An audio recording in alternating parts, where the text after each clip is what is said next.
नमस्कार, मैं नीलिमा ठाकुर, सामाजिक पत्रकार, लेखिका। आप लोगों के सामने आगाज एक नई सोच पर आप लोगों को मिलवाती हूँ। देश के अलग अलग हिस्सों से, अनेक प्रतिभाओं से, इंस्पायरिंग स्टोरीज से और ऐसे सर्वाइवर लोगों से जिन्होंने विपरीत परिस्थितियों में बनाई है अपनी जगह। आज हमारे साथ एक एंटरटेनर मौजूद हैं जो कलकत्ता से हमारे साथ जुड़े हैं और भुवनेश गोयल हरियाणा वाले के नाम से उनको एंटरटेनमेंट जगत में लोग जानते हैं। वो एक बहुत अच्छे सिंगर हैं और खाटू श्याम जी के बहुत बड़े भक्त भी। तो स्वागत है सर आपका स्टूडियो में। और जैसे कि आपके नाम में प्रतीत होता है कि हरियाणा वाले, भुवनेश गोयल हरियाणा वाले, तो इस नाम की पहले तो सबसे पहले आप हमें बताएं कि ये नाम में क्या आपके राज है। सभी को सबसे पहले भुवनेश गोयल हरियाणा वाला कलकत्ता से मेरा जय श्री श्याम सभी प्रेमियों को। हरियाणा वाला मैं भिवानी से बिलोंग करता हूँ और बॉर्न एंड बॉट अप मेरा कलकत्ता से है और कलकत्ता में सारी एक्टिविटीज करते हैं, बाबा को रिझाते हैं और भजन, गो ग्रीन इनिशिएटिव, साइकिलिंग के माध्यम से, रनिंग के माध्यम से वहाँ भी है। सभी एक्टिविटीज में रहते हैं और हमारा चल रहा है। जैसे कि मैं आपको बताऊं, भारत पुरातन संस्कृतियों की एक अटूट धरोहर से जुड़ी हुई एक ऐसी मिट्टी जहां पर हर कण में 30 कोस पर तो यहाँ पर आपको भाषा का परिवर्तन दिखेगा और संस्कृति का परिवर्तन दिखेगा, लेकिन इसके बावजूद सारे देश को एक कड़ी से जोड़ता है। और उसमें सबसे प्रमुख जो चीज आती है वो है संगीत, वो है सिनेमा, वो है एंटरटेनमेंट। और भुवनेश जी बहुत ही शानदार एक्टर भी आप कह सकते हो कि मैंने उनकी पिछली बहुत सारी जो उनके पिक्चर्स देखे हैं, उनके जो एंटरटेनिंग इवेंट्स देखे हैं, उसमें वो एक बहुत अच्छे एक्टर के तौर पर भी हैं, एक स्टैंड अप कॉमेडियन के तौर पर भी अच्छी बातचीत करते हैं। बहुत सारे लोग होते हैं जो अलग अलग प्रतिभाओं के साथ आते हैं, जन्म लेते हैं और आगे बढ़ते हैं, लेकिन एक आदमी बहुत सारी चीजें करता हो और बहुत सारी प्रतिभाएं उसके भीतर हो, ऐसे भुवनेश जी हैं। तो भुवनेश जी, मैंने आपके बारे में बताया, लेकिन इसमें सबसे बड़ी एक चीज ये है कि आपको कैसे गाने की प्रेरणा मिली। देखिए, किसी ना किसी के अंदर कोई ना कोई एक्टिविटी होती है, कोई ना कोई हुनर होता है, बट आपको जिस वजह से आज सारा देश जान रहा है वो है आपका गीत, वो है आपके भजन। तो यहाँ तक की प्रेरणा आपको कैसे मिली? सबसे पहले तो मैं स्टार्टिंग से कलकत्ता में जो भी प्रोग्राम्स होते थे उसमें मैं एंकरिंग भी करता था। उसके बाद हिंदी सॉन्ग्स, और एक और बात है, वहाँ जो बंगाली लैंग्वेज है उसमें भी मैंने बहुत सॉन्ग्स गाए हैं। वहाँ के हिट जो सभी लोगों ने बहुत पसंद किए और उन्होंने मेरे को प्रोत्साहित किया कि आप इसमें और जुड़िए और आइए और माने आप सॉन्ग्स कीजिए और गाने गाइए, हम लोग को आपका गाना बहुत अच्छा लगता है। और उसी के चलते मैं ये गाने गाते गाते हिंदी गाने से फिर मैं श्याम जगत में जब प्रोग्राम में गया, उत्सव में गया बाबा के, तो मुझे वहाँ उत्सव में अच्छे अच्छे भजन सुन के मेरा मन में एक जागृति आई कि मैं भी बाबा के भजन भी करूं साथ साथ में। तो उस दिन से 10-12 साल हो गए उस बातों को। मैं मेरे दोस्त के साथ में गया था, तो उस दिन से मैं फिर भजन के लिए भी आगे बढ़ता चला गया। और कलयुग की बात करें तो कलयुग को एक वरदान है। भगवान श्री कृष्ण ने, महाभारत में भी यह प्रसंग आता है कि उन्होंने कहा था बर्बरीक जी के बारे में कि खाटू श्याम जी के नाम से आपको लोग जानेंगे। यानी अधिकतर लोग तो यही जानते हैं कि खाटू जी के बारे में बहुत सारी चीजें लोगों को नहीं पता। तो वो श्याम जब जुड़ा होता है तो सबको पता है कि श्री कृष्ण के साथ इनका कोई ना कोई जुड़ाव होगा या श्री कृष्ण जी के ही अवतार हैं। और वास्तविक तौर में उनको ये वरदान मिला भी है कि कलयुग में भगवान कल्कि के साथ साथ भगवान हनुमान जी के साथ साथ खाटू श्याम जी की आस्था और महानता बहुत ज्यादा होने वाली है। और वैसा कि अभी आप देख भी रहे हैं, क्योंकि उनकी मान्यता के चलते ही दिल्ली में भी एक बहुत बड़ा भव्य खाटू श्याम जी का मंदिर बना है। तो आप खाटू श्याम जी के, जैसे कि आपने मुझे बताया था, थोड़ा सा आप बताएंगे कि चुलकाना में भी आपने प्रोग्राम किया है या आपने दर्शन किए हैं, तो उसकी आस्था के बारे में थोड़ी बात करिए। देखिए, ना चुलकाना धाम होता, ना शीश का दान होता और ना मिलता हारे को सहारा, जो खाटू में बाबा ना श्याम होता। जो भी स्टार्ट हुआ है बाबा की, वो वृक्ष आज भी वहां मौजूद है पीपल का, जिसमें उन्होंने एक बाण मार के सभी पत्तों में छोटे छोटे छेद हो गए थे। आज भी अगर आप वहां जाते हैं तो आज भी आपको उस पीपल के पेड़ के पत्ते, आज भी सब पत्तों में आपको वो छेद नजर आएगा। 3 बाणधारी थे, उनके पास 3 बाण रहते थे, इसलिए बोलते हैं 3 बाणधारी की जय। और वहीं शीश का दान हुआ। फिर कृष्ण जी ने बोले कि भाई ये खाटू जाके इनकी दरबार में इनका शीश का विराजमान हुआ।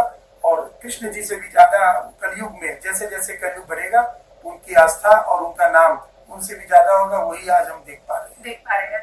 आपने मुझे एक छोटा सा प्रसंग भी अपनी बातचीत के दौरान बताया था, कलकत्ता का कोई प्रसंग है, वो आप दर्शकों के साथ साझा करेंगे। एक निशान श्याम के नाम, डाक निशान, कलकत्ता से खाटू धाम 1800 किलोमीटर की दूरी। जो डाक निशान का मतलब होता है कि वो निशान रुकेगा नहीं। जो आलम बाजार मंदिर से चालू हुआ था, और उसमें मैं भी एक पात्र हूँ। हमने 30 लोग थे हम, जो वहां से निशान उठाए थे पैदल यात्रा। हम लोग ने अपनी टीम बना ली थी, भाई मॉर्निंग में, इवनिंग में, डे में चलता रहेगा निशान।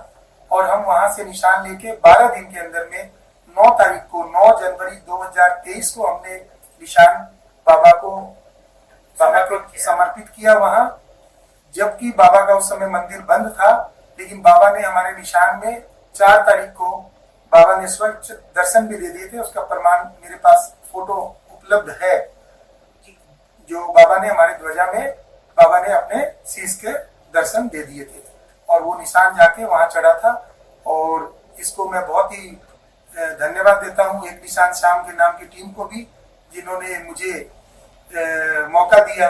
और मेरे भी अंदर में क्या जागृति आई कि मैं भी अपना सब कुछ, वो भजन भी है इसके ऊपर में, आ गया मैं दुनियादारी सारी बाबा छोड़ के, लेने आजा खाटू वाले आलम बाजार के मोड़ पे।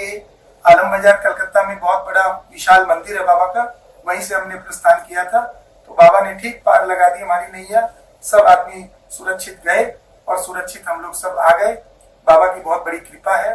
सभी को जय श्री और श्याम। आस्था की बात करें तो भारत आस्थाओं का देश है, और यहाँ के साधु संतों में इतनी प्रकृति उनकी रही है कि संजीवनी भी बात करते हैं। तो रामायण में एक प्रसंग आता है कि संजीवनी से हमारे जो श्री लक्ष्मण जी हैं वो मूर्छित थे और वो जीवित हो गए। आस्था की बात पर ही मुझे उन्होंने एक प्रसंग बताया था कि उनके एक दोस्त को कितनी 200 के करीब स्टोन्स थी, और वो इस यात्रा में शामिल हुए, दर्शन करके आए। और आने के बाद डॉक्टर्स ने उनसे पूछा कि आपने ये पत्थरियां कहाँ से रिमूव करवाई हैं। देखिए, ये उसका जीता जागता प्रमाण है। वो दोस्त इनके साथ अभी भी जुड़े हुए हैं, जिनको डॉक्टर्स ने मना कर दिया था कि वो जिंदा नहीं रह सकते। तो भारत की संस्कृति एक अलग आभा रखती है अपनी। और आज हमारे साथ यहाँ स्टूडियो में इतने जो बहुत ही बाबा के भक्त हैं, श्याम बाबा के भक्त हैं।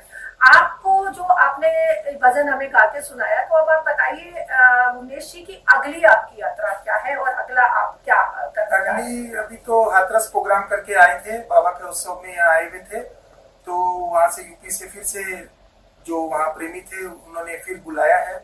और दिल्ली में भी प्रोग्राम है, और अभी 30 तारीख को मेरा कलकत्ता में भी प्रोग्राम है, 4 तारीख को भी प्रोग्राम है, 4 मई को, 1 मई को भी प्रोग्राम है। तो अभी बाबा के सभी प्रेमी जो जैसा प्यार दे रहे हैं मुझे, ऐसा ही अपना प्यार देते रहे, तो एक दिन हम और भी सब प्रेमियों के साथ में अपने इस भारत में बाबा के नाम को, बाबा को अपने भजनों से रिझाते रहेंगे, और अच्छे से हम बाबा को अपना प्रेम दे सकेंगे। और आप लोग भुवनेश जी से जुड़ना चाहें या उनके कार्यक्रम बुक करना चाहें, उनके साथ किसी भी प्रकार की आपकी बाबा की आस्था को लेकर कोई वार्ता करना चाहें, तो भुवनेश जी के जो हम लोग है नीचे अपनी इसमें डाल देंगे आपके इंस्ट्रक्शंस सारी हमारी। आप उनके साथ उनके कंटेंट में भी देख सकते हैं, उनकी वीडियोस में भी देख सकते हैं। उनके नंबर्स हम आपके साथ शेयर करेंगे। भुवनेश जी, संगीत के माध्यम से पूरा एक जगत जुड़ा है, वो चाहे कलकत्ता है या हरियाणा है या देश का कोई भी क्षेत्र है। तो इस क्षेत्र में आप नित नई उपलब्धियों को छुए, आगे बढ़े जीवन में, और हम आपके साथ ऑनलाइन ऑफलाइन जुड़े रहेंगे। और कुछ आज के युवा प्रेमियों के लिए, संगीत प्रेमियों के लिए क्या कहना चाहेंगे? प्रेमियों के लिए यही बात है कि जैसे मैं जुड़ा हूँ बाबा के सेवा में अपने भजनों के माध्यम से, जो भजनों से रिझाता रहूं, वैसे ही अपने जो भी प्रेमी आए और बाबा को यदि रिझाने चाहे तो मेरे साथ भी आए, तो मैं भी उनका, जैसे मुझे सपोर्ट मिला है मेरे माता पिता का, मेरे भाई बहन से, मेरे दोस्त से, श्याम बिहारी मंडल से, वैसे ही उनको भी मैं किसी तरह की मदद कर सकूं, हेल्प कर सकूं, तो मुझे, मेरे लिए बहुत सौभाग्य की बात रहेगी। और जो प्रेमी अपना कीर्तन कराना चाहते हैं, यदि उनके पास यदि सुविधा कम है, यदि कोई भी तरह की आर्थिक स्थिति में कमजोर है, तो भी मैं उनको, उनके साथ अपना हाथ आगे बढ़ाना चाहता हूँ। वो मुझे याद करें, अगर मुझे समय हुआ तो मैं जरूर उनके साथ में बाबा का कीर्तन करूंगा। एकदम 2 लाइन बोलने वाले थे जाने से पहले बाबा। मुस्कुराने की वजह तुम हो, खाटू जाने की वजह तुम हो, जिया जाए ना जाए ना जाए ना और सांवरे, जिया जाए ना जाए ना जाए ना और सांवरे। बहुत बहुत धन्यवाद भुवनेश जी आपका स्टूडियो में आने के लिए। और सबसे बड़ी बात जो मैं कहना चाहूंगी कि भारत सर्व सनातन संस्कृति का देश है। बहुत सारे ऐसे आपको भक्त मिलेंगे, बहुत सारे आपको ऐसे लोग मिलेंगे जो इन आस्थाओं की एक विचारधारा को लेकर अपने साथ बहा कर लेकर चल रहे हैं। और सभी से मैं ये निवेदन करूंगी कि अपनी पीढ़ियों को, अपने बच्चों को अपनी संस्कृति से जोड़ने का काम कीजिए, क्योंकि जो अपनी मिट्टी का है वो अपने घर का है, और जो अपने घर का है वो अपने प्रदेश का है, जो अपने प्रदेश का है वो राष्ट्र का है। और राष्ट्र भक्ति जीवन में सबके साथ, सबके विकास के लिए आप जरूर उसको जोड़ें और जुड़ें।